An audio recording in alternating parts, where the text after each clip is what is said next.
What is up, everyone? Welcome to the channel. Appreciate everyone being here this morning. Got Pittsburgh in the house. What?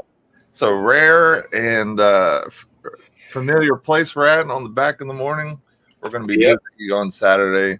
We didn't want to miss a live stream with you guys, so we wanted to try and squeeze it in. Even though we haven't done a morning show in a while, we squeezed it in into our busy schedules to bring you guys some content. Want to say what's up to a few people in the chat. We got Michael. What up, Goomba? Good to see you. We have Chris. Good to see you, my friend.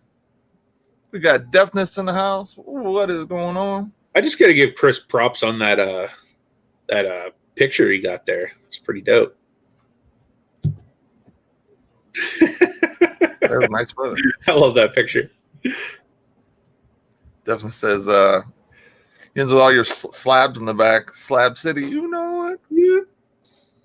You got to stay rocking them slabs.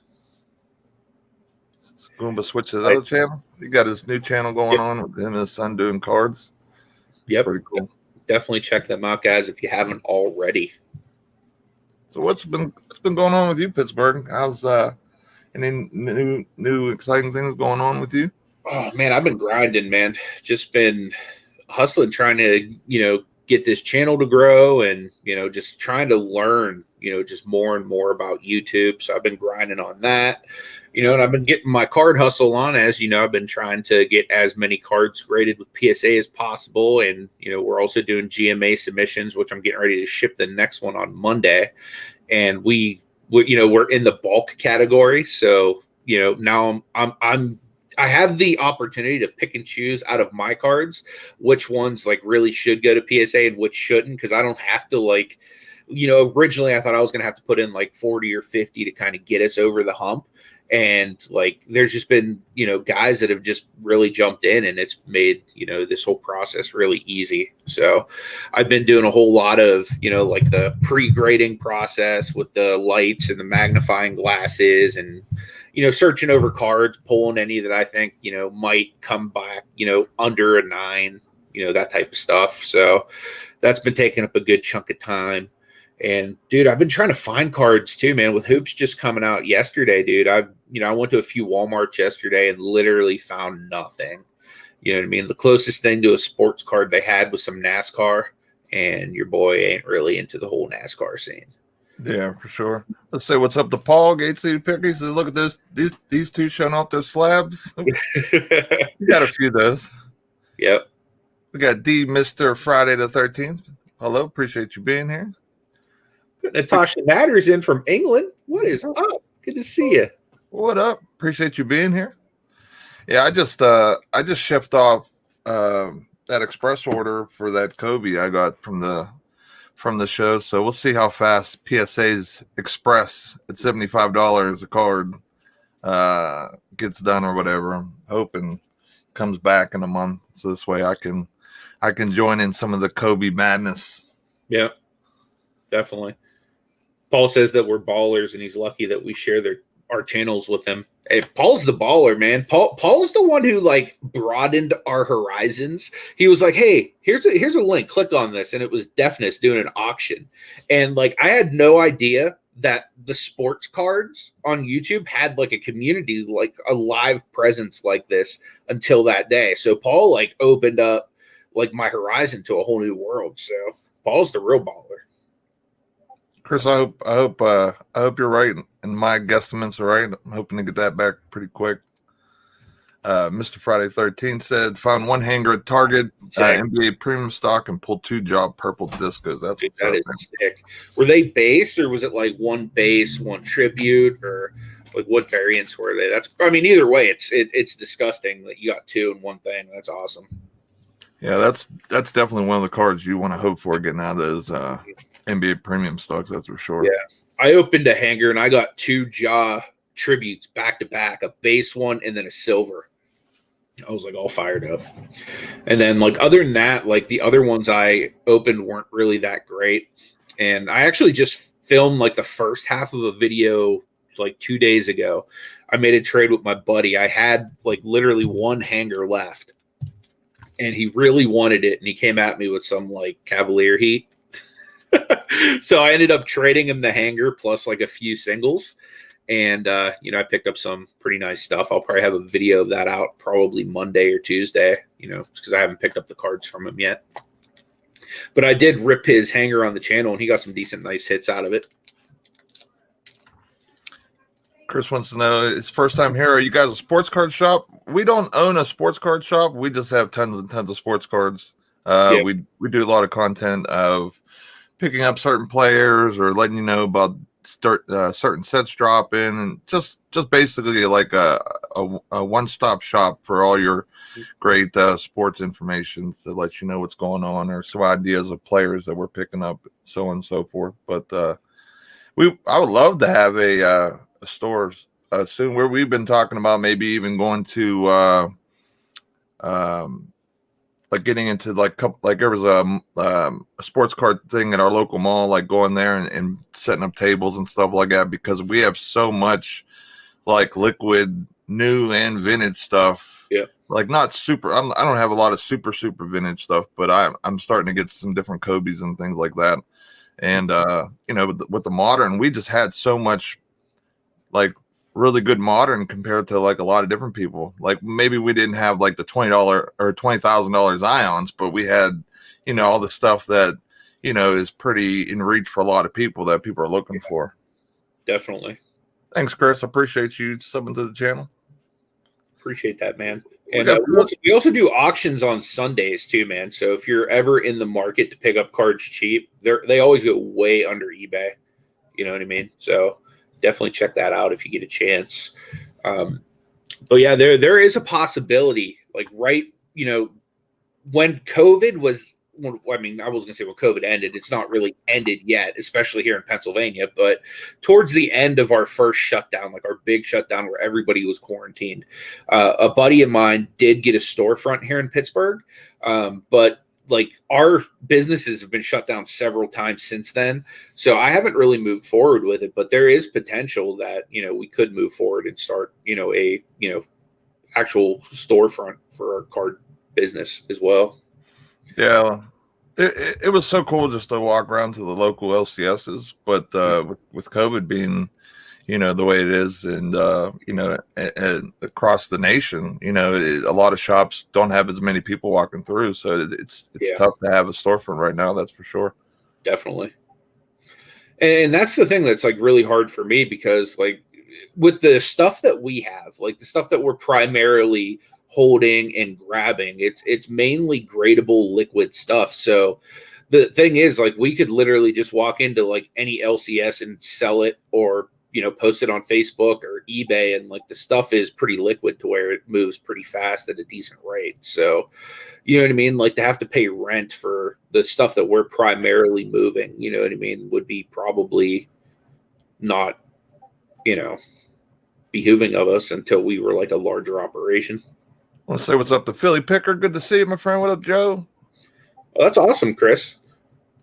He said he had two in Tampa. Isn't that where Hobby Box opened his? I believe so. Yeah, I think so. Yeah, I'm pretty sure. Mm-hmm. Yeah, I think he set up down that way. It's the one thing for me. Like if I was going to set up a shop, I would definitely have to be like set up to be able to get like cases of product. You know what I mean? Like that would have to be like something I'd have like locked in as soon as I would have a building open up, because like that's the one of the things that would give you a huge advantage, having that, and that should help you be able to get the product. But I heard it's really tough getting on some of those like lists with people. You know what's funny? I actually at the show we were just at last weekend, I heard a guy who owns an LCS talking about how like a lot of these new ones that pop up are basically just like storefronts or like fronts for breakers. And it was like so funny to like hear that term, because normally when you hear of like a business set up as a front, it's normally like launder drug money or something like that. But he was talking about how like a lot of these newer storefronts, like they don't really get the singles and sell cards and do like a lot of the stuff that the traditional ones do. It's basically just like a place for the breakers to do their breaking type stuff. Yeah. But what Michael was saying, how hard is it to get approved to sell the new in-box product? So as far as like the stuff that you would see in Walmart, Target, Meijer, like any of like the stuff that, a lot of us chase retail, it's almost impossible to get in on that stuff. But as far as like hobby boxes and stuff like that, it's not too challenging. You know what I mean? As long as you're, a brick and mortar business, they will sell you hobby boxes and stuff like that. What up, Sonny? Good to see you, man. Long time no see. See you, Sonny. All's well. West Side. What up, Gary? Good to see you, my man. I hate how StreamYard's so behind with comments. Dude, Gary, 1 month's time, bro. I'm going to be in Las Vegas. And if they open up Disneyland, I'm going to come out to California and visit you, bro. You're going to do all that one swing? If Disneyland's open, heck yeah. You think my wife's going to let me go over there and not visit? She wouldn't care if you had the carrier on your back over there. You'd be over there. Heck yeah, dude. Yeah. What's up, Gary? Good to see you, man. He wants to meet the mouse. I want to meet West Side Gary. I know one thing. I'd love to see the weather over there because it's going to be rough tomorrow. I know that for sure. It's tomorrow. I heard it's going to be like 19 degrees. So yeah, I'm going to be glad to be indoors after we go for that drive tomorrow all the way to Cleveland. So I have a question for you, Nate. I want to know how much you think I should milk this, right? So me and my wife were laying in bed last night, and we're talking about going to Vegas on vacation, right? Since we're on the topic of Vegas. So one of like the things I always get to pick like one thing that like is like my must have for vacation. So I told her I want to go to the gold and silver pawn shop where the pawn stars are, and I want to get one collection piece. And she's like, okay, yeah, that sounds great. We'll go get you one collection piece. And she just agreed to it like way too easily. Like, I don't think she understands like what I mean by like one collection piece. Because a lot of times she doesn't really see the stuff I'd be buying on eBay. You know what I mean? Because like that all comes out of like my business account, because like most of my stuff is so liquid that if something pops, like my Colin Sexton PSA 10 went crazy, pull that out PC and sell it. You know what I mean? Because a lot of this stuff is, business. You know what I mean? Unless it's like lower end stuff, like my horrible Cavalier autos. You know what I mean? That stuff will come out of my personal stuff. But a lot of that other stuff, like I consider it like business expense and stuff like that. So she doesn't necessarily see what, the kind of money I've been putting out on cards and stuff like that. So how much do you think I should milk her for when we get to the Pawn Stars? Because I see a lot of stuff on their show that comes into their shop that would look very nice in my opinion. Yeah. I'm sure just on the card side would be crazy, just the amount of stuff that they have and what gets brought in there, because there's a lot of people that like yourself who go on vacation. Yep. And then they go to the casino, they get a little over easy, and they go crazy, and they happen to have like say LeBron James or Michael Jordan rookie or whatever. Next they're dropping it off down there for 60% of what it's going for on eBay because they need the money to get home or whatever. I mean, I'm sure that happens more than often, but whatever it is, I'm sure that you would want to keep yourself at a certain level, because the wife always gets a multiplier. That goes for me too, because that is true. I'm very like, I'll spend money on cards and so on and so forth, but like anytime I get like a TV or computer or whatever, it's always like, if she agrees to it, it's always like, well, what do you want? Like, what is the the twist of the arm here? Because that was too easy. Jimmy, man, come on out, bro. I'll be out there in a week, man. I'm not entirely sure where I'm at or where I'm staying or whatever, but I can get those details from the wife. Party in Vegas, guys.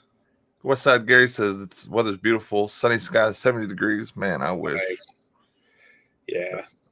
Good to see you, Jimmy. Hey, Max, what up, man? It's just hello from Buffalo. Good to see you, man. Up? Good to see you. Appreciate you being here. Bills this year, man. Josh Allen making us all some money. Josh Allen, he was definitely one of my guys, in the preseason that I was hyped about.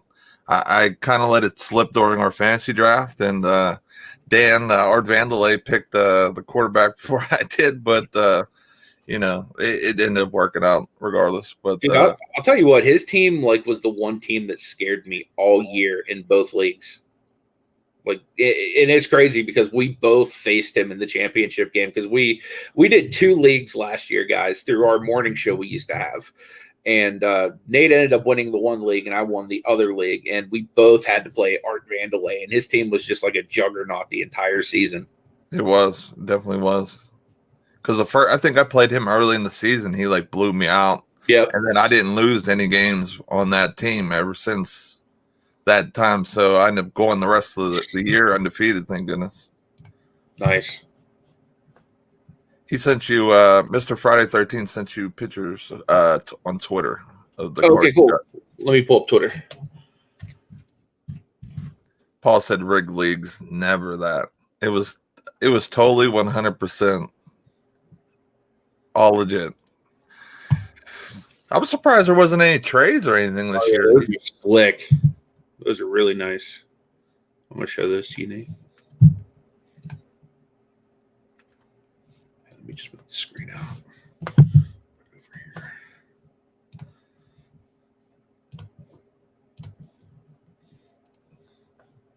Look at that. Oh, Can yeah. you imagine getting both of those in one hanger?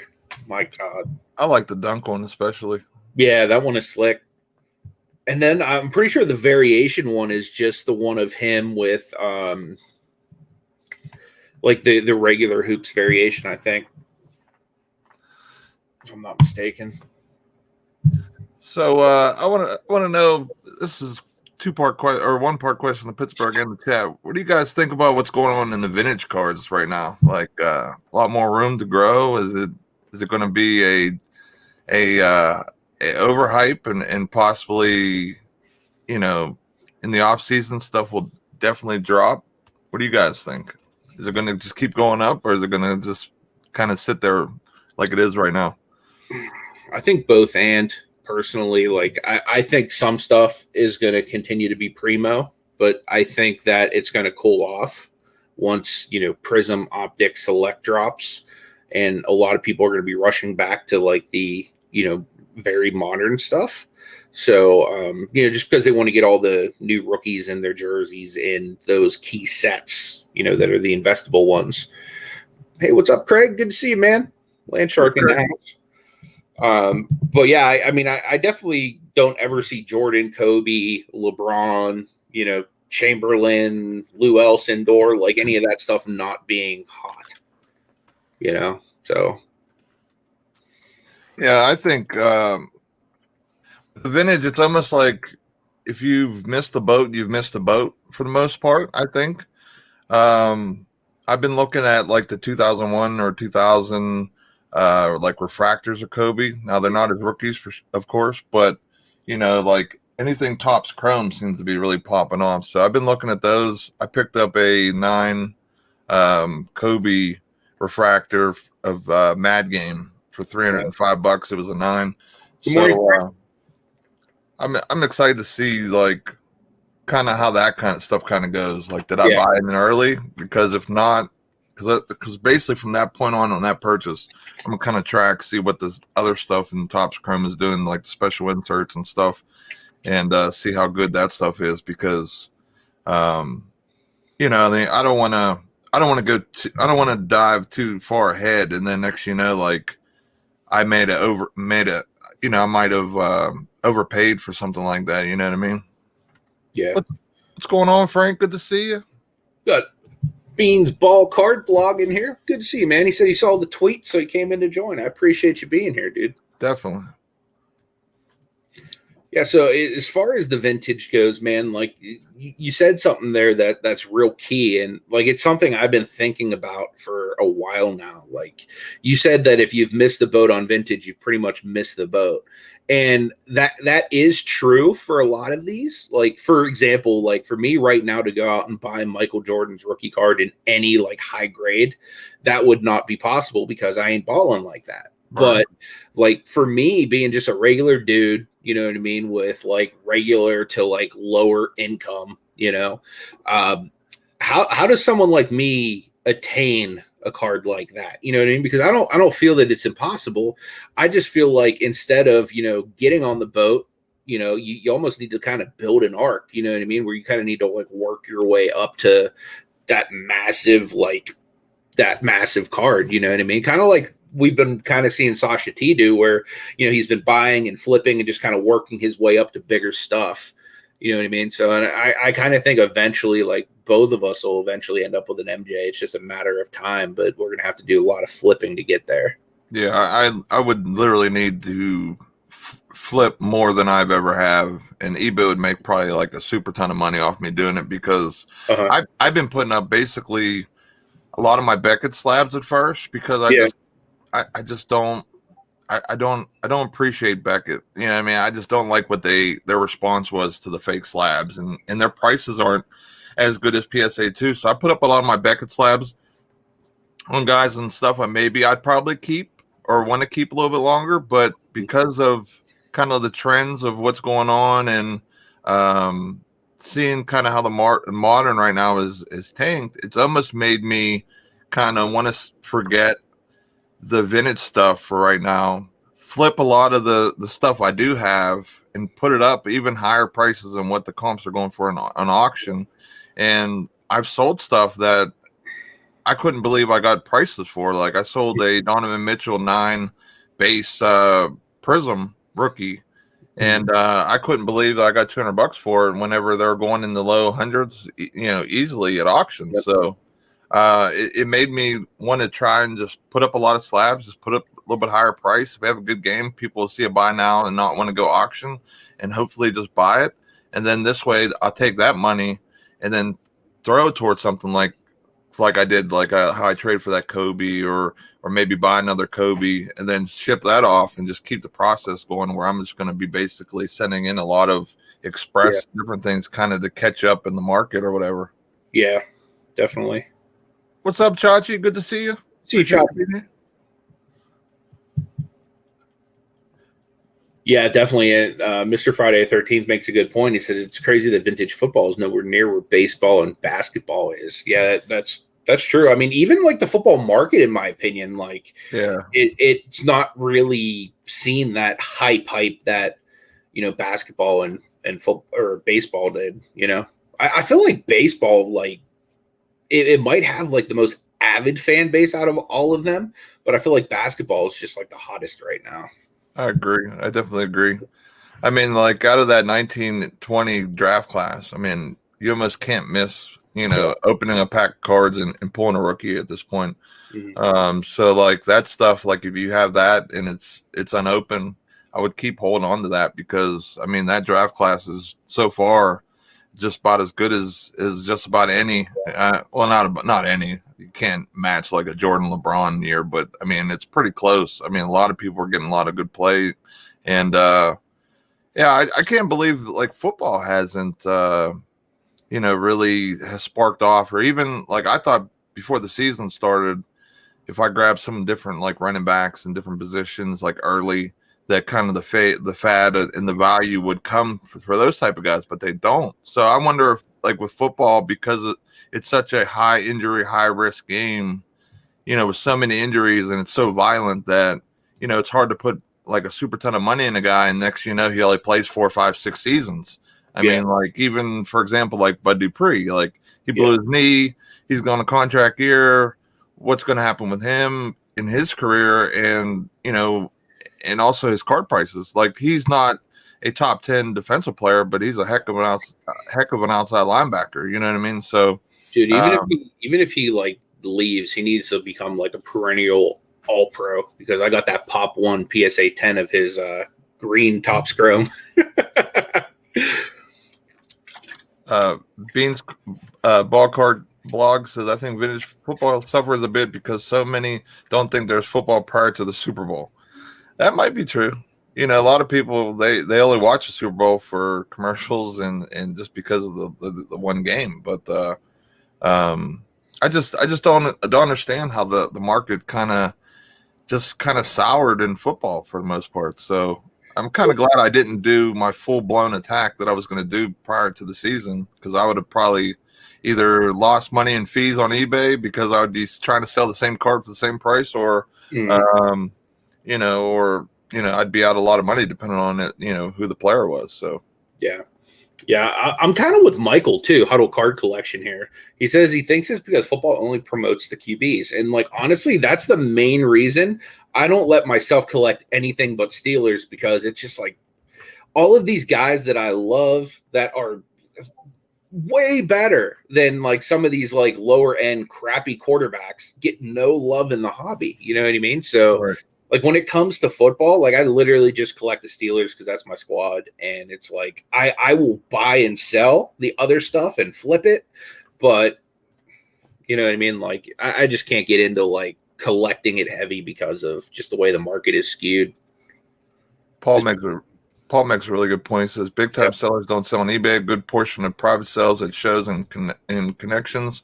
You don't have to sell on eBay, but the real money is made at trade shows. At shows with no fees. I agree. I mean, that's Yep. part of the reason why I want to get out more and just be out and about and make. I want to do more trades with just random Joes, just like me and Anthony and other people, because like most of the time when you deal with vendors, you lose a little bit of value or you don't get as good as trade, but maybe you get a card that's a little more rare because they have it. So, you know what I mean? Like I want to definitely go to more shows, more LCSs and different things. That's for sure. And then with what Goomba was saying about QBs too, that like with the NFL, they protect the quarterback so good so they can play like Tom Brady's playing like 10 Super Bowls. Like, when will we ever see that again? You know what I mean? Like, he might be one of the first ones to do it. And then, because of how, the league is now protecting their quarterback and everything, you might see this more and more often. Maybe not 10 Super Bowls, but you might see them play a lot longer. That's for sure. Yeah, for sure. Craig wants to know, what do you think about speculating on young up and comers, rookies, etc.? Aren't there yet, but have an upside.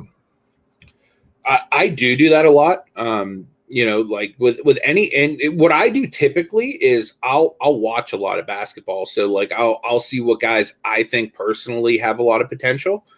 You know what I mean? And then I'll pick them up, or like I'll keep my eye on the report, because there's some teams like we can't even get, even with Nate's league pass, which sucks. Like we still can't even get the Cavs, and they're not technically in market here. Right.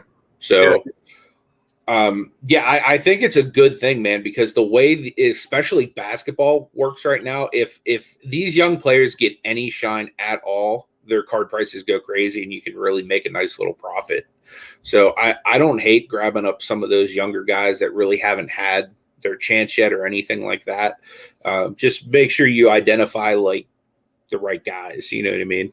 Like that's the main thing, because you can lose that way, but theoretically, if you only got like a buck or two into a card, you can theoretically still sell it for a buck or two like a year later or something. So yeah, that's one thing that I really haven't hit, or I mean missed too often.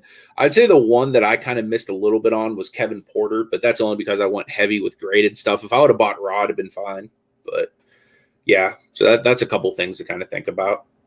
Yeah, buying early on guys like for example, I look at a lot of data, and I watch a lot of sports. So like when I'm looking at players, I'll watch a game and I'll just kind of see how he plays. And I play a lot of sports too, so like that helps with me kind of prospecting certain players. Like I kind of see the it factor with some guys. With just how they play, their play style. That's what really gave me an early thing with Jaylen Brown. Like I really liked him last year, and we and Anthony were watching the game, and I'm like, I like Tatum, but I like Jaylen Brown more. Like I just feel that Tatum sometimes will pass it off in certain situations. Like I mean, he's definitely hit a lot of big time shots in his career. Don't get me wrong, but it just seems like he was more passive in certain situations where I would hope he would just take over. You know what I mean? So that's what really started getting me to buy in on Jaylen Brown a lot earlier, and I'm glad I did, because man, look at his prices right now. They've topped Tatum's prices with the current market right now, from what I see. Mm-hmm. Yeah, what I would say to Chachi's comment here is, because I actually sell a lot of slabs on eBay. And I've had that happen one time where eBay sided with the buyer. It was on a Zion Williamson SGC slab. And He said it cracked on the way there. I don't know if it did or not, but what I do now is I'll package the slab like I normally would in a bubble mailer, and then I'll put the whole bubble mailer inside of an 8x6x4 box, and then I'll put like those air bubble jackets on each side. So like literally there's zero way that slab can crack. And the nice thing about doing YouTube is I can like record it and just save that footage on my computer. So if like anything would ever come up, I could just be like, look how that was packed. Like you would have to have a vice to like smash that. You know what I mean? So, one pro tip that I'll give you guys too is we learned about this when we just was selling on eBay before this, and it's called pirateship.com, and the insurance is a lot cheaper than eBay. It's a free service. You don't have to pay anything per month or anything, and you get like, especially on priority shipments, they have different situations, and international shipping is a lot cheaper. So it gives you a lot of advantages on the market versus different people. So like, for example, like I sold that Donovan Mitchell, I added insurance on it, and it was just an extra, I think it was like $1.50 or $2 or something like that to add insurance on it. So this way, if it cracks or whatever, I still pack it amazing. I put in bubble wrap, I put in a box. All my slabs go in boxes for the most part. Yeah. Unless it's a cheaper one or whatever. But, I add the insurance on the higher dollar cards just, and then I'll add it into my shipping for the cost. So this way, if anything happens, like the card gets damaged or anything, like especially a slab, then I'm covered and there's no way that the buyer can get over on me at all. So you just add that into your shipping price. Just add, you can even add it as like a handling charge of say like $2 or $3 just to give yourself a little bit of coverage for it, so you're not taking the loss for the insurance or whatever. Definitely. What up, Paul? He says, "Good morning, Patriots fans." He must be lost or forget who are friends. See you, Paul. So Beans Ball Card Blog says it's his first time viewing. Do we have a set schedule for the show? Normally, the show that you're watching right now, we do Saturday evenings. We're just doing it now because Nate and I are going to the Cavaliers game tomorrow. So we're going to be, basically driving whenever we would normally be live. We also do every Sunday. We switch back and forth between his channel and mine. We do a live sports card auction. And then we drop like regular videos throughout the week as well. Like I do 7 days a week on my channel, and Nate does, 2 to 3 on his channel as well. Yeah, I try to do as much as I can. It's tough sometimes, especially going through the birthday week last week. Oh yeah, sure. It was action packed for my days off or whatever, so it made it a little more tough to really grind content out. But oh man, it's been so fun being back in the cards, man. Like honestly, I didn't see myself doing this, especially when you first started talking about. What's funny? Here's the funny thing. Whenever I first started really obsessing over cards and putting out card stuff, Nate's like, "Man, I'm telling you, you're putting out too much card stuff, man. You're doing too many card videos." And then Nate actually did the transition over to cards before I did. He just went full blown, man. Yeah, well, see, the thing that I like about cards is I can make content in my basement at midnight or whatever the time is. So I'm able to do a lot more, content versus showing everything I was doing before, with Amazon and eBay. So it made it a lot tougher for me to do content overall. Yeah. Later, Paul. Paul also has a premiere tomorrow at 4 p.m. on his channel. He's going to be doing a live rip. We'll be on the road, but we'll be with him with that. Should be an awesome time. He just dropped a link right there. So if you guys want to set a reminder, go check out his channel. We'd definitely appreciate it. He also does auctions with us and is a good friend of both of our channels. Yep. That's awesome, man. He said he used to be a Cavs fan. He grew up an hour south of Pittsburgh. That's awesome. Bobby Sura was the man. Yeah. Bobby Sura was there whenever I first started going to the games back in the 90s. Yep. Yeah, I actually live, I don't know if you know where New Kensington is. It's north of Pittsburgh. I live out there, and then Nate lives out in Monessen, which I don't know what direction that is. It's south. I'm south of you. That's why whenever we go to whenever we go to Ohio, when we did the storage lockers and stuff, I would just meet you because it was on the way instead of you coming south and going back up, which would make it a lot longer to drive. Yeah, that makes sense. Yeah, man. Like I'm so excited. Like just with everything. Like I love doing like the card stuff, the grading and everything else, man. Like that's why I brought in the start doing the PSA like submissions for everybody and for like a super low price, and I just enjoy it, man. Like being Yeah. down here, just looking over cards, talking cards. It's just so fun because I really enjoy sports to begin with. So me Yeah. watching the games and watching sports centers and watching the highlights and stuff, that was something I always did. So Yeah. you add in the card side of it, it was just super super awesome to kind of have everything go along, and then the market being the way it is, it's just been so exciting. You know what I mean? Like, Yeah. what's the next boom? What is the next trend? For me, I know for me, like I see this as a huge buying opportunity for modern. You know what I Yep. mean? Like I picked up a Tyler Hero Select Silver for $66. It was a That's PSA awesome, 9. dude. It was a That's PSA awesome. 9. Like That is awesome.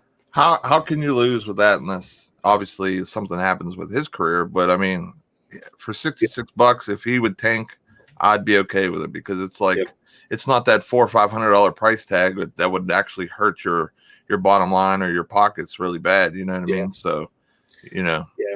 I agree with you, dude. Like, I think right now it's a buying opportunity for modern. That's actually like the video that's going to come out tomorrow, like when we're driving. That's actually like kind of what I talk about a little bit is kind of like the modern market being a good opportunity. And there's a couple guys that I like really think that their stuff is like way down on that you can jump on.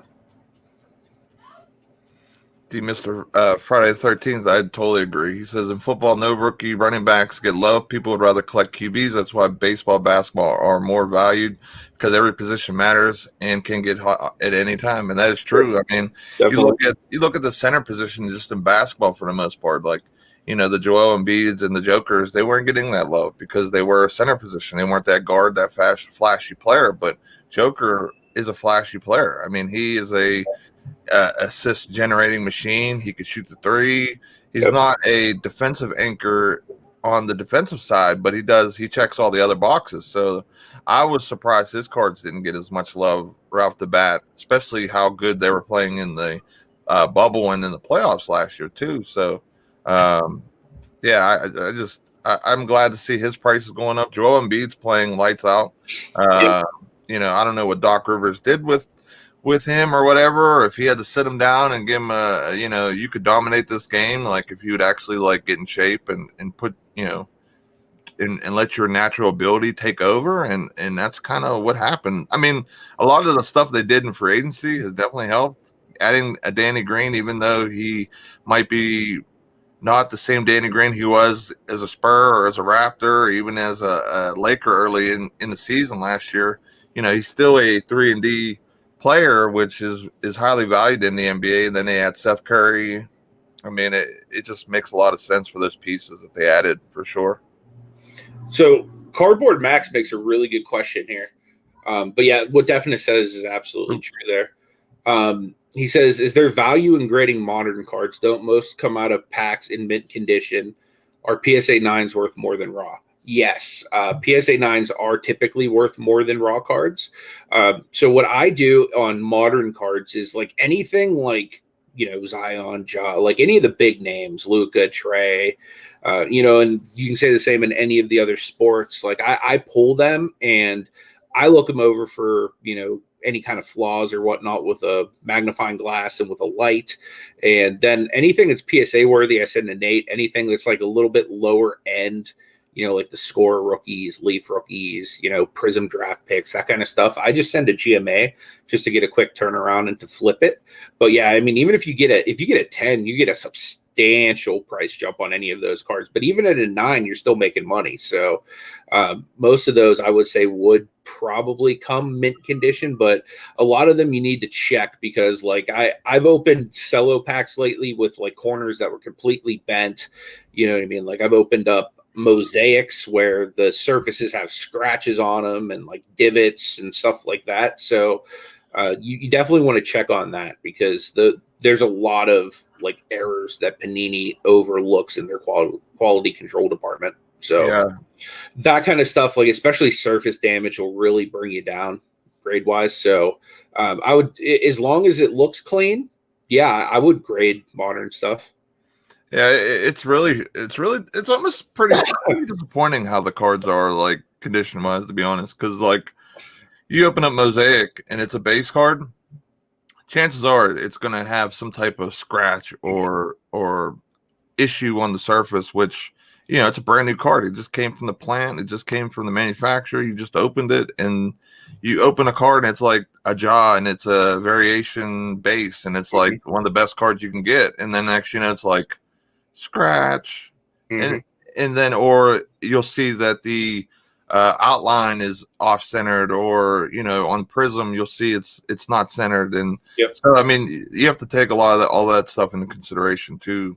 Not every card out of a pack is going to be perfect. That's part of the reason why we use like the lights with the magnifying glass to really look at the edges, the corners of the surface, because any little smudge or fingerprint on a card can bring that card down to a 9 or even an 8. I've seen card surfaces or cards that have like from BGS, they'll show like the subgrades. Then you look at the surface and it's like a 7.5, and it's like, how'd that get a 7.5? Well, because it either has a huge scratch or it has a really dirty surface, like no one cleaned the card before they sent it. So, always make sure that you put your cards in new sleeves. I use these like pull tabs from Post-it. It's like real easy from the pull. I think that just makes their life easier, and maybe the only best way that other than putting a $20 bill in your box would like help your grading. But I just figure like this: if I can make someone's job a little bit easier, maybe my grades will get a little bit better because they won't have to like struggle or have any issues doing that or whatever. What up, Joey? What up, man? Good to see you.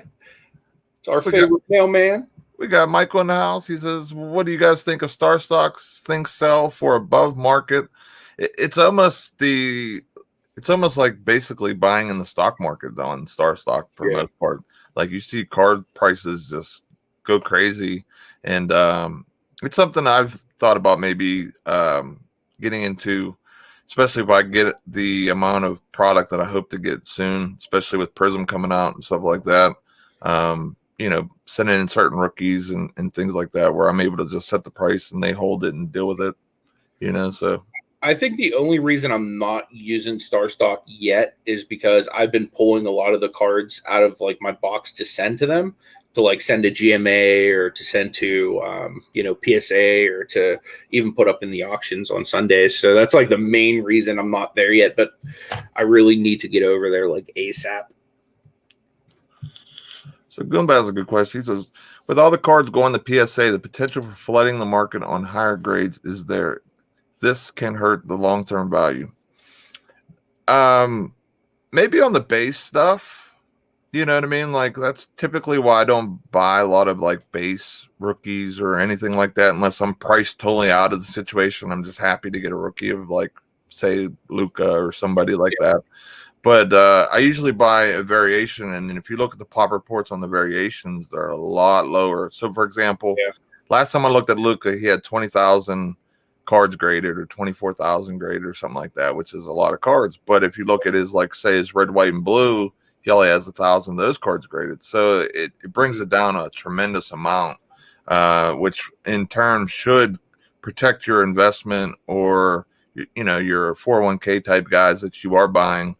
Versus like the base market, which potentially could get flooded, which could hurt some of the maybe 9s, depending on how the grades are and everything like that. Yeah, I appreciate that, Mr. Friday the 13th. He says he really likes the show. You don't have to promote us on Alpha Fan Breakers. That would be awesome, dude. I'd really appreciate that. Yeah, we do this once a week, along with our auctions and stuff like that, just to answer questions, connect with you guys. We want to, we really want to have that connection with you guys. So this way we know what type of stuff you guys want to see and everything else. Plus we enjoy it. We used to do a morning show 5 days a week on eBay and stuff like that before this. And, and just like I said, like talking cards and sports is just something I just truly enjoy. Yeah. Frank had a great question. And Chachi actually gave my answer too. I use a microfiber cloth. You can also use like the little thing that comes like with glasses. I think, is that what you got there? Or you got the microfiber? Yeah. Yeah. They call it like a cheesecloth. and or like a there's different terms they use for it, but what you want is something super soft, so there's no chance whenever you're rubbing, fingerprints or say a little bit of the card dust or specks. If you're rubbing it, it will not scratch any of the chrome or anything like that. Those are super super important to have, because if you scratch, say you got a silver Tyler Hero or Tatum or something like that rookie, and then you got to just do that, your possibility of getting a 10 is just been scratched off the list, because literally you just scratched the card. So it's just super important to make sure that you have these things, and these cloths were cheap. I think I bought these. There's like a 3-pack or 5-pack on Amazon for like $8 or $9 or something like that. So I highly recommend using something like that. That's for sure. The other thing too is you never want to use your fingernail on a card. You know what I mean? Because your fingernail can very easily leave like scratch marks, especially on paper products. You know what I mean? What I mean by that is, like, if you were to look at, like, say, Hoops as opposed to Hoops Premium, like sometimes you'll see like a speck of dirt or something like that on there. You always want to use the cloth and use it gently, because, in the past, whenever I was newer to this, like, I'd go to scratch a piece of dirt off, and next thing you know, there'd be a fingerprint that looked worse than the speck of dirt. You know what I mean? So you really want to be careful, especially with cards that can scratch easily or leave like an indentation on them. Thanks, Joey. Appreciate that, man. Yeah, I mean, eBay. I love eBay. I still do the eBay thing. You know what I mean? I might not do it as full force as I used to, but card collecting has definitely taken over the massive amount of thinking processes I got going on in my head all the time, because I'm on break, and I'm looking up auctions, and I'm buying stuff and doing different things, and yeah, man, like it's truly something I truly enjoy a lot. Yeah, I do too. Chachi said little Windex. Is that I don't know. I don't know if I'd put any Windex. I don't know if that might actually be something that's good. I don't know, to be honest. No problem, Frank. That's why we like doing these shows, man. Like, we're able to just answer questions, just talk our piece about certain topics that you guys have and everything like that. So that it's truly a big Q&A for you guys, and just for us to do what we love. So we appreciate you guys coming hanging out with us this morning. Definitely. Absolutely. So what was I going to say? Any big pickups that you have lately? I haven't really been, buying as much lately. I would say the biggest thing I picked up was that Shaq SGC9 Topps rookie that I got at the show. That was probably like the biggest thing that I got. Chachi said, full disclosure, I do not use Windex. I was hoping not, but I didn't know. You never know. You know what I mean? It might shine up that chrome real nice. Oh yeah. Next, you know, it will look like probably like a Kobe from back in '96 with the silvers, how they kind of eat through the card. Next, you know, it's not yellow anymore. That might be the case if you use a little Windex. You never know. Sometimes I'm sure there's a lot of different like card hacks, the way to do different things that we probably don't even know yet. I mean, there's guys that have been doing this for years. So Joey's asking, would we rather buy packs or individual packs and boxes?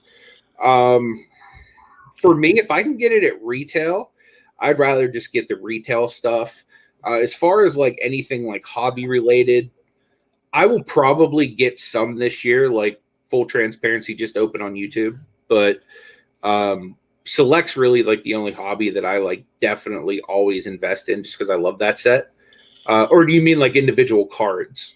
Most of the time I do individual cards, and I know that's what Nate likes to do as well, is just snipe individual stuff, just because it's hard getting product at retail pricing. So if I can get it at retail pricing, I'll buy it all up. But most of the time I just, like Nate does, rely on auctions and stuff like that to pick up stuff under market value. Yeah. He said that wrong. He says packs and boxes versus individual cards. Okay, so you answered that anyway.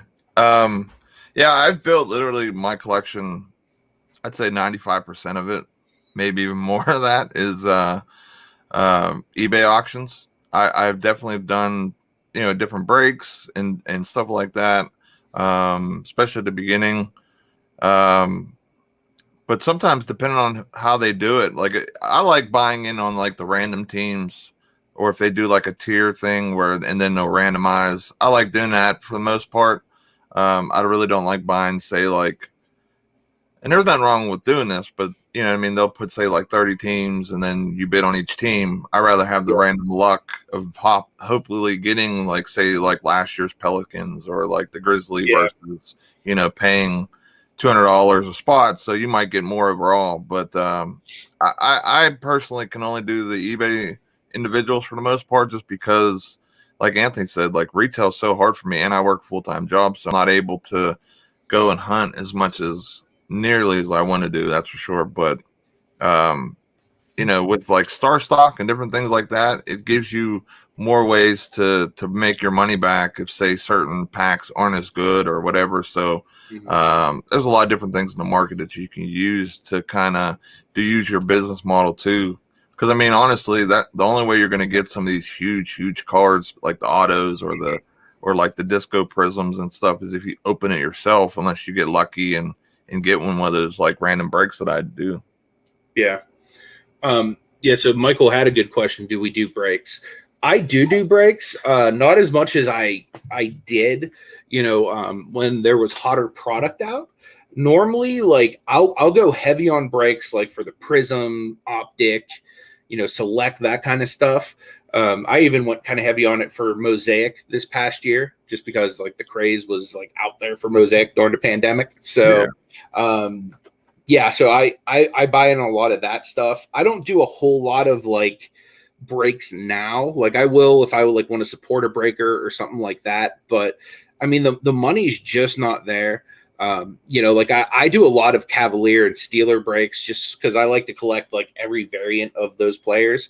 And, if the breaker sends every card, then, like I like the base cards of, like the Ben Roethlisbergers and, the Kevin Loves and Jetty Osmonds, like that have zero value, but I collect them. So I'll buy into sets that I, don't have because of that. But for the most part, I don't buy a whole lot of breaks now. I probably will once some of the better sets come out, though. Yeah, Joey, it's hard to get your value out of a box, especially if you don't pay retail.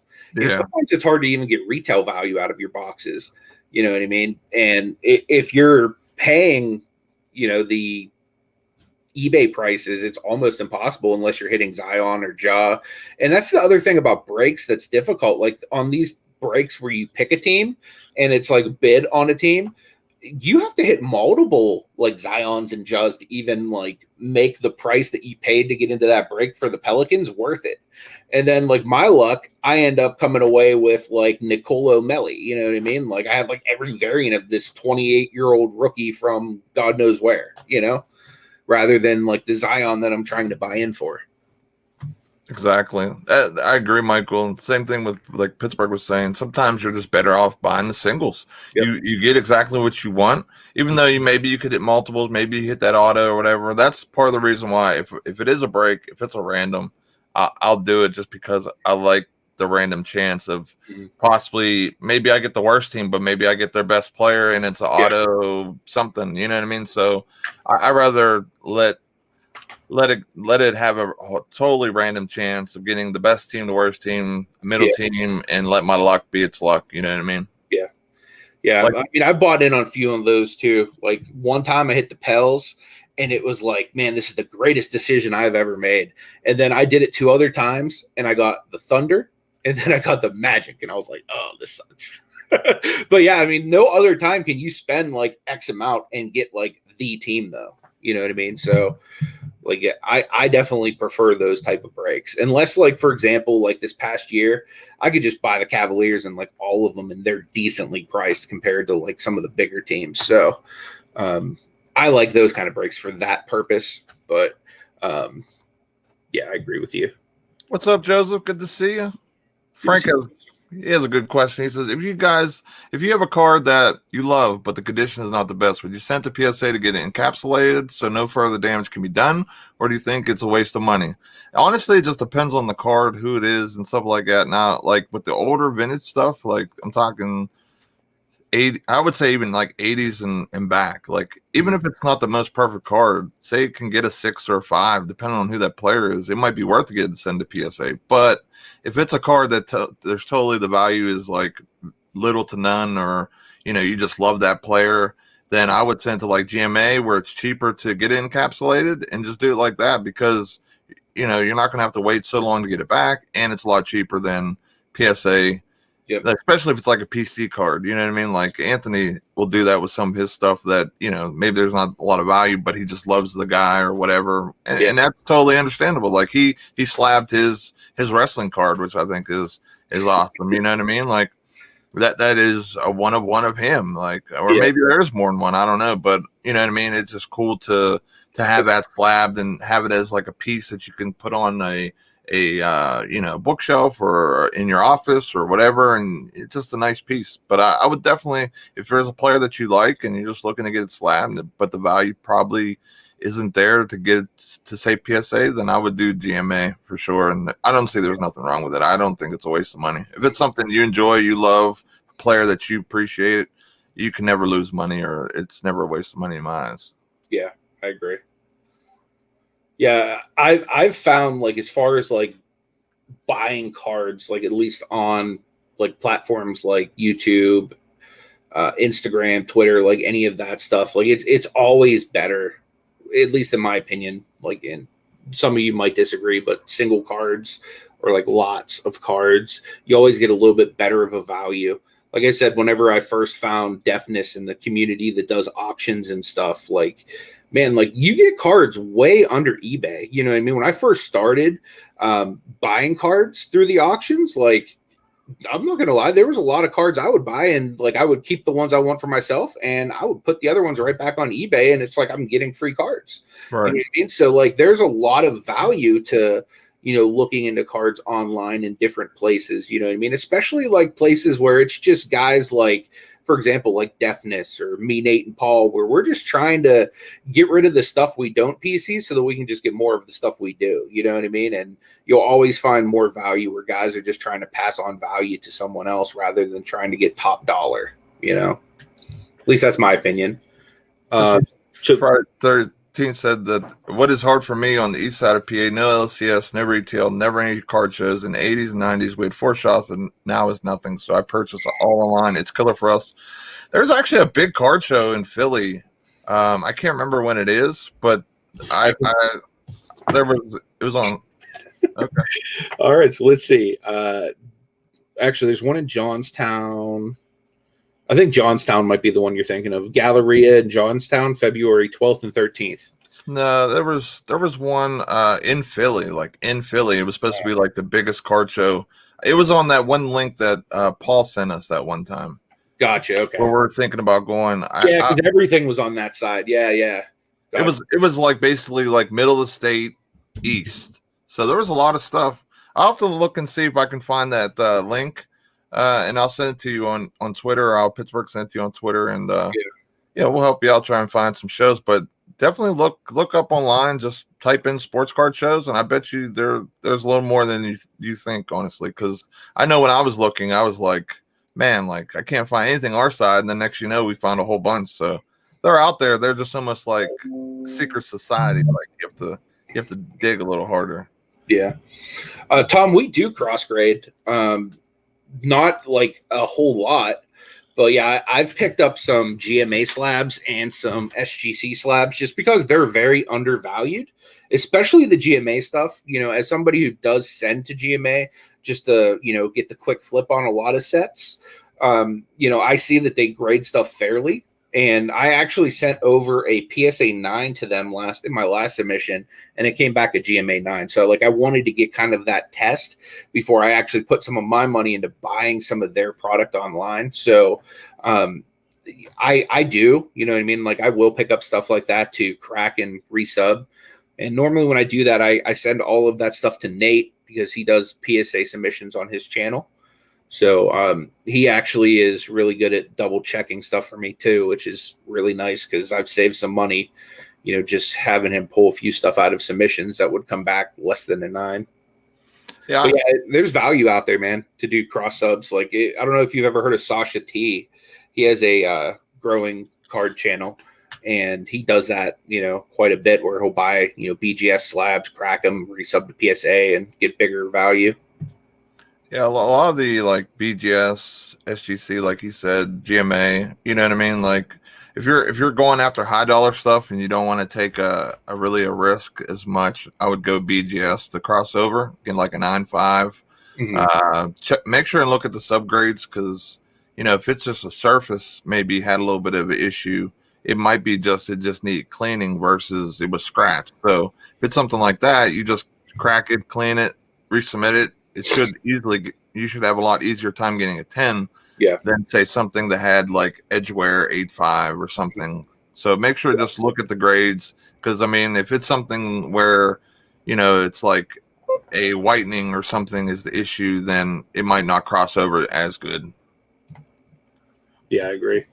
And the nice thing too, like going back to the whole wiping down your cards thing, like I've had several times where I thought a card was scratched and I went to wipe down where the scratch was and it comes off. So, sometimes there just gets something on the surface that you can actually get off.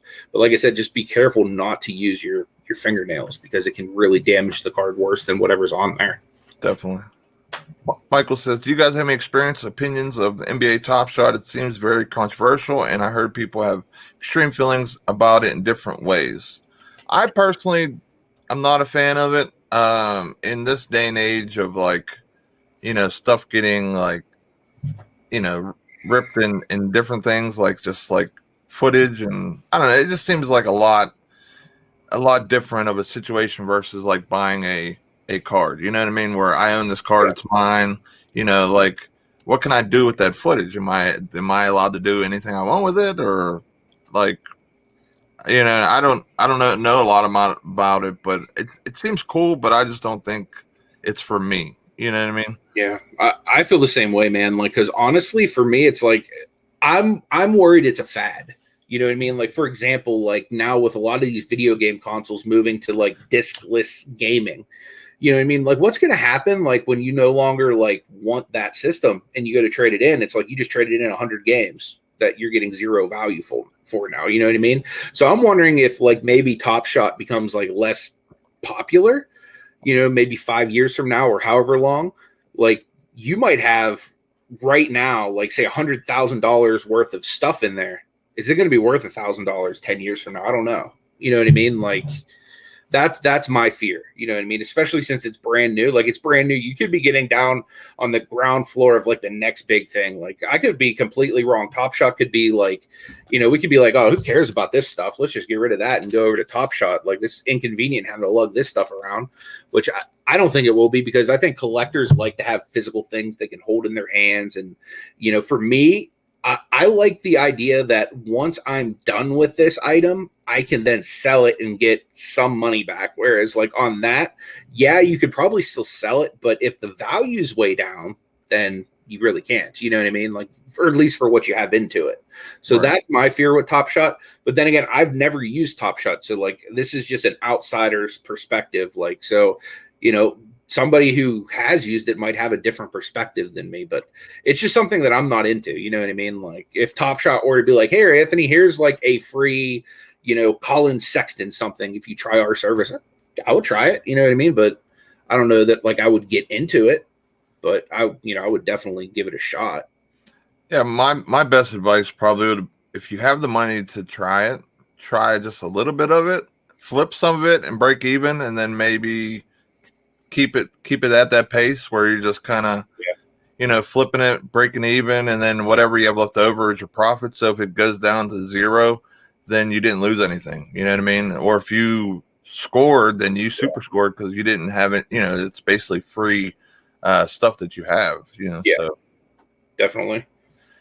Michael, there's so many times that I've gotten so many great late night deals on auctions and different things where people just have a horrible listing, maybe even some bad pictures, and I just took a risk on because I mean I hate having the return stuff, but if it's cheap enough, I'll take a roll at it and get it in. And oh man, like if I would go through my list one day, just all the stuff I bought and the value that it's at now, it would be crazy. Like I know Tatum's down a little bit, but I got Tatum's 9 and for a little over $200. Like for me, I think that's a steal because there's so much potential with him with the future and stuff like that, and along with other guys. So I love that's me and Anthony we'll be up in the middle of the night. We'll just text each other like stuff that we bought, or if I found something that he likes, like I know he likes the Cavs, I'll send him different autos and stuff that I'm not interested in, but I know that he would be, and they're cheaper or whatever. So yeah, dude, I bet you Paul, because like a lot of times we do that group chat at night too. He's probably like, "Did these guys never sleep?" Because like literally we're on eBay all night, and my wife's like literally she'll wake up at like 3 a.m. like, "Are you still looking at cards?" It's like, well, yeah. If I can't sleep, that's what I do. You know what I mean? Like, and that's like for somebody like me. Like I don't sleep really like through the night just because I have like back issues from being a pro wrestler and stuff like that. So I'm always like, even if I fall asleep early, I'm always waking up by like 1 or 2, and then I'm up till like about 4, just waiting on like the pills to kick back in so I can fall back asleep. And man, I'm sniping so many deals because no one, well, I mean, I'm sure there's some people up, but for the majority of people, they're all asleep then. But like really anywhere between like 10 and like 2 a.m., man, you can find deals like crazy. oh yeah. And honestly, you know what I think it is? I think it's guys like Nate listing stuff at auction. Like when they work like later shifts, they come home and they have no time to do it. So they're probably just trying to just throw up what they can when they can. Like my advice, like, is if you are somebody who lists a lot late at night and you want to do an auction, like pay like the extra 10 cents and get it to end at like a decent hour where there's a lot of people on. Because that's gotta. What other excuse do you think there would be, Nate, for somebody posting an auction that would end like in the middle of the night? You know what I mean? Like, they just must not know. You know what I mean? They must just be in the middle of the night listing cards, trying to make a few extra bucks, and just not realizing that they're crippling the money they could make by ending it at like a horrible time. Oh, I totally agree. I mean, I'm sure that because of the card wave and so many new people, there's so many new people on eBay. So like a lot of people don't understand like when the best time to put out auctions and stuff are. You know, like for example, like if I had a high dollar card, say I get my Kobe Cyber Metal rookie back and it's a 10 or 9 or whatever, I put it on auction. I'm gonna put it out on auction probably Sunday night at like 7 Eastern to 9 Eastern, roughly somewhere in there. Or if I know they're playing, you know, like the Lakers are playing, I'll try to wait till like around either the beginning of the game starts or towards like halftime. I don't want to go too late because since we're on West Coast, it might be, you know, super late, and that's where I get in that gray area of maybe messing up. So yeah. I would do a lot of auctions like Sunday night around 7 to 9, roughly, something like that. But yeah, like I don't know. You can also, I know it costs an extra 10 cents, but you can even schedule listings to go live at a certain time. So like say you're listing stuff like in the middle of the night, but you don't want it to end like that. You can have it set up to start Sunday and drop. And then this way, you know, it won't screw up. It might cost 10 cents extra, but you know, it will have you'll make that. Yeah. You know what I mean? And the nice thing is, like on some of these cards, you can even set like a starting price. You know, you could start at 99 cents, but if it's like a heat card, you might want to, you know, get some, you know, nice starting bid. What's up, Dana? Good to see you. Glad you're here. What up? Goomba said, I feel like digital cards are like cryptocurrency, real but not real. I look and see like on like auctions sometimes I'll see digital cards, even though they're not going for that much. You know what I mean? Or I'll see no bids going on them. So I'm not really high on them. You know what I mean? Like if the digital cards aren't doing well, then I think that shows kind of where Top Shot potential is. You know what I mean? Like for it to grow, the online community with digital stuff, especially just the digital cards, would have to do better, in my opinion, for Top Shot to really do well. But I really don't like that much. My thing is with Top Shot, like if you really want that moment, like why can't you just go on YouTube and look it up? for free. Exactly. You know what I mean? That's what I don't understand. Like, I understand it. There's a rarity to it. The people that are into it, but I don't know, man. Like, for me to like invest money, like I got to be into it. You know what I mean? Like there's been times where I could have bought, certain cards or certain collections. And it's just like, I just don't want to sit there for hours sorting through something I'm not into. You know what I mean? Like, that's why, like, for me, like, I'll try to get the stuff I'm more like intrigued by. That way I know that I'll actually give it the attention it really deserves, and I'm not just wasting my money. I love that comment right there. He says, I'll just take a pic with my card and boom, digital. Exactly. My thing is, like, if Top Shot was really trying to do something where, that I think would grow, like if it did something where it was like a custom type of video, like say, like, of course, Anthony's the hugest Cavs fan, right? Yeah. So you make a video of like a play that Anthony wants and have it customized so he could use it for YouTube or something like that. It's like an intro. Now you might have something. Now you got something. Yeah. Now you got something, you're actually using it. Or even if they would personalize it, like at the end of like a layup, Colin Sexton goes, "That's for you, Picksburgh." Yeah, like, or if you had Tyler Hero do like almost like a cameo type thing where it's like, hey, or not Tyler Hero, but Colin Sexton was like, hey, appreciate you or or that shot's for you, or something like that, where it's like the player's talking to you. Now there's value in that because now you're getting the sports end of it with the fans and you're colliding them both together, which should be a great situation. Dude, that is awesome, man. Mr. Friday 14th said that his next submission project, 25 Michael Jordans, 14 Kobe Bryants, 22 Patrick Mahomes, and 32 other rookies like Giannis and Durant. That is sick. I would call that a slam dunk. Yeah, that's going to be a nasty submission, bro. you better make a video of that one. That's going to be insane. I was just talking to Anthony last night. I don't think I own any slab Jordan cards anymore. The guy at the show literally bought every one except for one, and the last one sold last night on eBay. It was a 89 Michael Jordan 9 in his All-Star jersey, which I guess he didn't like because it wasn't in a Bulls jersey or it wasn't in a pro jersey other than like the All-Star jersey. So, I sold that last night, so I'm not totally out. That's a really good point here. Like a really awesome point. If you can pull his up, it's the future. It's like buying a skin for your weapon on Call of Duty. Pointless, but it's eye candy. I agree with that, man, because like my nephews, like it's insane the money they spend on Fortnite. And literally it adds, like, it doesn't make you better at the game. It just makes you look cooler. You know what I mean? And they're spending like hundreds of dollars on V-Bucks to download skins and weapons. And it's like, if the weapon made you kill people better, or if the skin made you a better, like with attributes or something like that, or, you could unlock stuff that actually bettered you in the game, then that's like one thing. But it's like the culture we're in, and Jimmy's right, man. Like there are people willing to just drop dough on stupid things, man. Cause like one day, like think 5 years from now, is Fortnite going to like still be a popular thing? You know what I mean? And you might have on your PlayStation like $5,000 worth of Fortnite skins that are like literally zero value. Like my nephews don't even go back to like the old skins that they downloaded 6 months ago anymore. Now it's just the new ones. Yeah.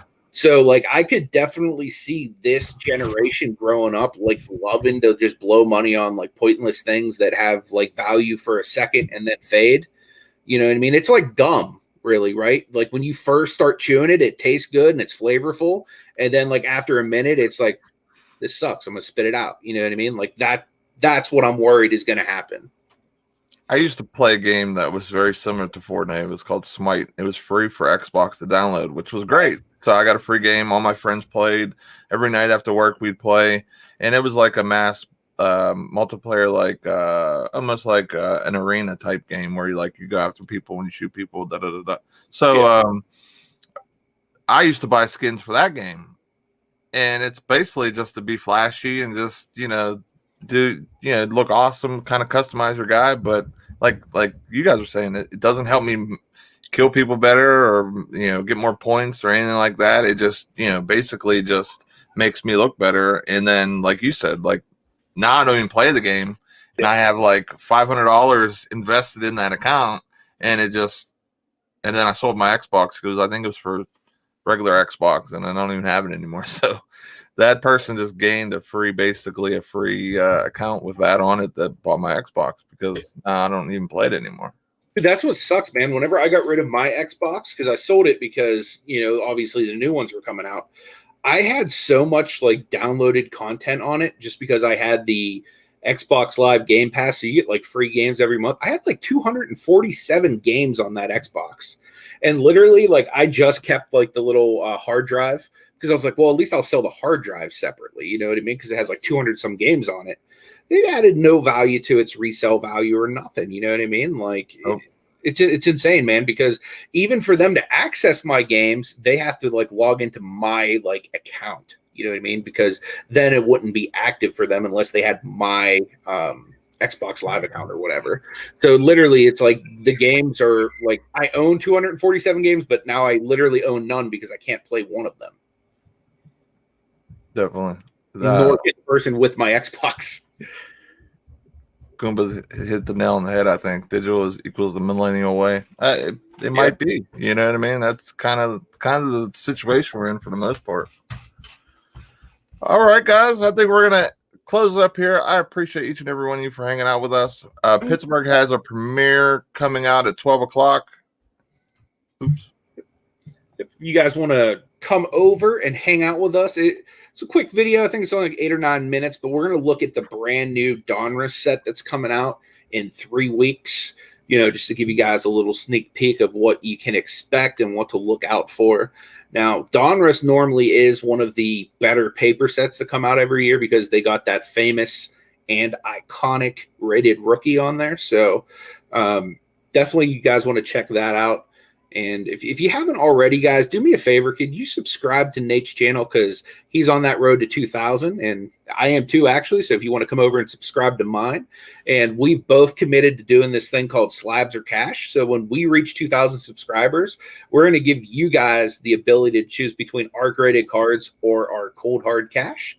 So once we hit that 2,000 mark, we're going to be doing that on live shows. So you guys will be able to pick stuff live from the chat. So help us get there, and we will give away tons of cool stuff.